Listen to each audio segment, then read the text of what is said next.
ఎవరి తుఫాన్లు వాళ్ళకి లోపల ఉంటాయి, కాకపోతే కొందరు బయట పడతారు, కొందరు పడరు. అంటే ఈ డైలాగ్ నాది కాదు, 8 వసంతాలు అనే మూవీలో హీరోయిన్ గారు అయితే చెప్పారనమాట. సో చాలా ఇన్డెప్త్ మీనింగ్ అని చెప్పచ్చు. మరి ఎందుకు దేని గురించి అంటే మాత్రం అదేనండి, లవ్. సో మరి ఆవిడైతే లోపల పెయిన్ దాచుకున్నారు, కానీ పక్కన ఉన్న వ్యక్తి మరి బ్రదరా లేకపోతే ఎవరు అనేది మనకు తెలియదు, కానీ క్లోజ్గానే చెప్తూ ఉన్నారనమాట, మూవ్ ఆన్ అవ్వాలిరా అని చెప్పి.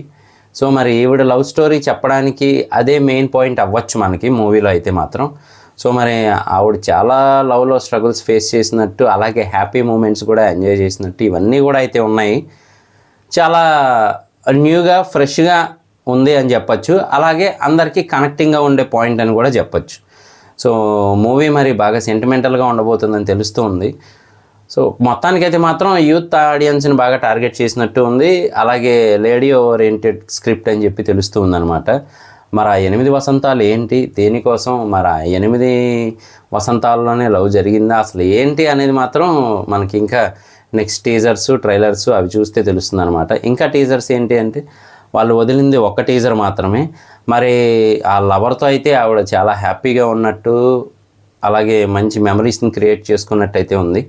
కాకపోతే మరి ఎందుకు దూరం అవ్వాల్సి వచ్చింది, దేనివల్ల విడిపోయారు, మరి ఆవిడ అంత బాధను ఎందుకు అనుభవిస్తుంది, ఇదంతా కూడా మనకి సస్పెన్స్గా అయితే పెట్టారనమాట. ఈవిడ ఆల్రెడీ మీకు అర్థం అవ్వాలి అంటే కనుక మ్యాడ్ అనే సినిమా ఉంది కదండి. సో ఆ మ్యాడ్ అనే మూవీలో మనకి ఎన్టీఆర్ గారి బావమరిది గారు నటించారు కదా, ఆయనకి జోడీగా అయితే నటించారనమాట. అదే ఆయన అందులో అనాథని అని చెప్తే కనుక ఒక అనాథ ఫీలింగ్ ఎలా ఉంటుందో నాకు తెలుసు అని చెప్పి ఒక ఆవిడ మాట్లాడతారు కదా హీరోయిన్ గారు. సో ఆవిడే ఈవిడ, మీకు అర్థం అవ్వాలని చెప్తూ ఉన్నాను అనమాట. సో మరి యాక్టింగ్ అయితే చాలా న్యాచురల్గా ఉంటుంది ఈవిడిది. మరి చూద్దాము ఈ మూవీ ఇంకా ట్రైలర్ అవి రిలీజ్ అయిన తర్వాత. మూవీ అయితే మాత్రం స్టోరీ బేస్ మీద వెళ్తుంది అని చెప్పి అర్థమవుతుంది.